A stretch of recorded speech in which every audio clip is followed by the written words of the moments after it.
জয় মা বগলা, জয় গুরুদেব, নমস্কার। অ্যাস্ট্রো বিআরএসে সকলকে স্বাগত জানাই। আমি সুরজিৎ। আজকে 6টি রাশি নিয়ে আলোচনা করব, খুব সংক্ষিপ্ত আলোচনা। প্রথম 3টি রাশি হচ্ছে যাদের সাড়ে সাথী চলছে, মকর, কুম্ভ এবং মীন রাশি। তার সাথে ধনু রাশির কিন্তু সাড়ে সাথী কেটে গেছিল, তবুও শনিদেব বক্রী এবং উল্টো চালের জন্য ধনু রাশিও কিন্তু সেই সাড়ে সাথীর মতন কন্ডিশনে এসে গেছে। ধনু রাশিতেও আবার সাড়ে সাথী হয়ে গেছে। আর দুটি রাশি হচ্ছে মিথুন রাশি এবং তুলা রাশি। এই দুটি রাশির ঢাইয়া চলছে। তো মেন বিষয় যেটি নিয়ে আলোচনা করব, যে ধনু রাশি, মীন রাশি, এই দুটি রাশির লর্ড হচ্ছে দেবগুরু বৃহস্পতি।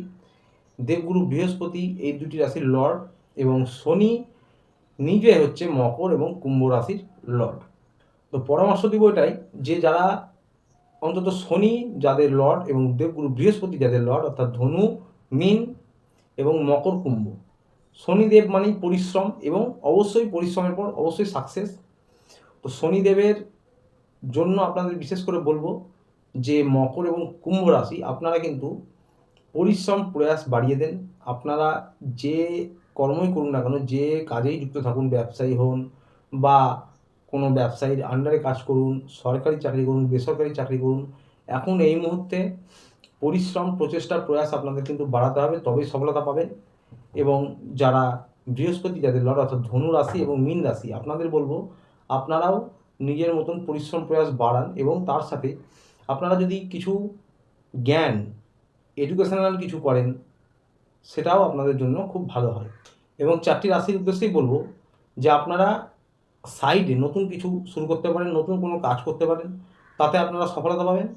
তবে এই পরিস্থিতিতে যারা বৃহস্পতি অর্থাৎ মীন এবং ধনু রাশি, এবং যারা শনির জাতক জাতিকা রয়েছেন, অর্থাৎ শনি যাদের লর্ড মকর এবং কুম্ভ, আপনারা এই জিনিসগুলি করবেন না, অর্থাৎ লটারি, জুয়া, সাট্টা, বিশেষ করে শেয়ার মার্কেট, এই যা বর্তমান পরিস্থিতি, তাতে আপনারা এই সবে প্রচেষ্টা প্রয়াস না করাই ভালো।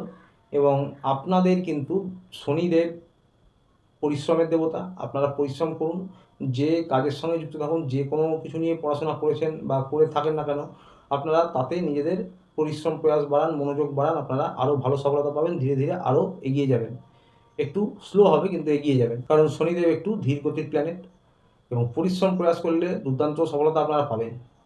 ঠিক একই রকমভাবেই যারা দেবগুরু বৃহস্পতির যে দুটি রাশি রয়েছে, ধনু এবং মীন, নতুন কিছু শুরু করুন, নতুন কোনো কাজ শুরু করতে পারেন, যে কাজটি করছিলেন তারপরেও এক্সট্রা কিছু কোনো এডুকেশান, জ্ঞানমূলক কিছু শুরু করতে পারেন, শিক্ষামূলক কিছু শুরু করতে পারেন, অর্থাৎ নিজের জ্ঞান বাড়ান। জ্ঞান বাড়ানে আপনাদের সেই অনুযায়ী পরিশ্রম করলে আপনাদের কিন্তু দেবগুরু বৃহস্পতি খুশি হবে, এবং যে কোনো কাজেই পরিশ্রম করলে শনিদেবও খুশি হবে।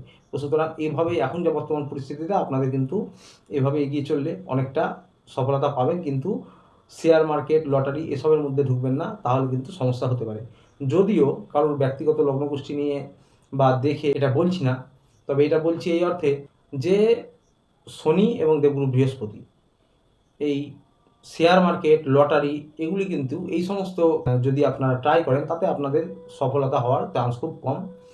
দেখা যাচ্ছে ব্যক্তিগত লগ্নগোষ্ঠীতে ফাটকা বা হঠাৎ অর্থপ্রাপ্তি, ফাটকা অর্থপ্রাপ্তি এরকম কিছু থাকলেও, বা শেয়ার মার্কেট, লটারি এই সমস্ত কিছুতে কিছু অর্থ উপার্জনের সুযোগ দেখালেও, তাতে কিন্তু আপনারা বেশি দিন সফল হবেন না। কারণ উপার্জন হলে আপনাদের এই সমস্ত ফিল্ডে যদি উপার্জন হয়েও থাকে, তাহলেও কিন্তু আপনাদের সেই অনুপাতে একই রকম লসও হবে ধীরে ধীরে। তো যার জন্য মকর, কুম্ভ এবং ধনু, মীন এই সমস্ত রাশিদের এর থেকে দূরে থাকাই ভালো, বা নিজেদের যে সমস্ত যে ফিল্ডে আপনারা কাজ করেন, সেই ফিল্ডে মনোযোগ দিয়ে কাজ করুন, এগিয়ে যান এবং নতুন কিছু শুরু করতে পারেন। বৃহস্পতির জাতক জাতিকারা, অর্থাৎ ধনু, মীন, এডুকেশনাল কিছু করতে পারেন, শিক্ষামূলক কিছু করতে পারেন, তাতে আপনাদের ধীরে ধীরে সফলতা অনেক ভালো হবে। কারণ ফাটকা, লটারি, শেয়ার এই সমস্ত কিছু শনিদেব বা বৃহস্পতি যে সমস্ত রাশির লর্ড, তাদের ঠিক তাদের সঙ্গে ম্যাচ করে না। এবার বলবো মিথুন রাশি এবং তুলা রাশি। মিথুন রাশির বলবো যে আপনারাও এখন ঢাইয়া চলছে, নিজেদের কাজের পরিশ্রম বাড়ান, মনোসংযোগ বাড়ান। তবে যদি শেয়ার বা লটারি এ সমস্ত কিছুতে আপনারা ট্রাই করতে চান, তাহলে আপনাদের ব্যক্তিগত লগ্নকুষ্ঠিতে দেখতে হবে যে আপনাদের সেই রিলেটেড ফাটকা অর্থপ্রাপ্তি, লটারি, শেয়ার মার্কেট, এই সমস্ত রিলেটেড যোগাযোগ কেমন আছে, কানেকশান কেমন আছে। এবং তা সত্ত্বেও এখন যেহেতু ঢাইয়া চলছে, আপনারা যদি ট্রাই করেন অনেক ভেবে চিন্তে বুঝে শুনে সিনিয়র কারোর কাছ থেকে পরামর্শ নিয়ে বা নিজেরা যদি অনেক অভিজ্ঞ হন তবেই ট্রাই করবেন। তা না হলে কিন্তু ছোটোখাটো লসের সম্মুখীন বা বড় ট্রাই করলে বড়সড় লসের সম্মুখীনও হতে পারেন, আবার বুঝে শুনে করলে লাভবানও হতে পারেন। তবে এই মতো পরিস্থিতিতে খুব বুঝে শুনে যদি এক্সপিরিয়েন্স হয়ে থাকেন বা সিনিয়র কারোর পরামর্শতে করে থাকেন বা কেউ গাইড করে, তাহলে খুব বুঝে শুনে করতে পারেন। তো এবার বলবো, যারা মকর কুম্ভ অর্থাৎ শনিদেবের যে মকর কুম্ভ এই দুটি রাশির জাতক জাতিকা এবং মিথুন রাশির জাতক জাতিকা, এই তিনটি রাশির জাতক জাতিকারা মঙ্গলবারের দিন বজরংবলীর মন্দিরে গিয়ে পুজো দিতে পারেন, হনুমান চালিসা পাঠ করতে পারেন, বাড়িতে হনুমান চালিসা পাঠ করতে পারেন প্রত্যহ, অত্যন্ত ভালো প্রতিকার হবে। এবং যাদের সময় নাই বা মুখস্থ নেই অনেক বড় বলে, তারা বোর্ডে একটি মন্ত্র দেখতে পাচ্ছেন, হনুমানজির অত্যন্ত শক্তিশালী মন্ত্র ওম নম হনুমতে ভয়ভঞ্জনায় সুখম কুরুফাট সোহা, এটি 108 বার জপ করতে পারেন করগুণে, বা চোখ বন্ধ করে 2 মিনিট 3 মিনিট ধ্যানের মতন করতে পারেন।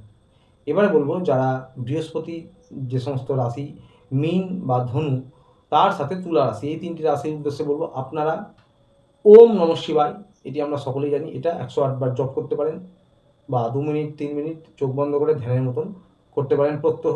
সোমবার গিয়ে ভোলেনাথের মন্দিরে পুজো দিতে পারেন প্রত্যেক সপ্তাহে, অত্যন্ত ভালো প্রতিকার হবে। বাড়ির ছাদে বা উঠোনে পাখিদেরকে কিছু খাবার খাওয়াতে পারেন, সকলের জন্য বলবো, অত্যন্ত ভালো প্রতিকার হবে। তো আজ ছিল এই পর্যন্ত। ভিডিওটি ভালো লাগলে চ্যানেলটি লাইক সাবস্ক্রাইব করে পাশে থাকবেন।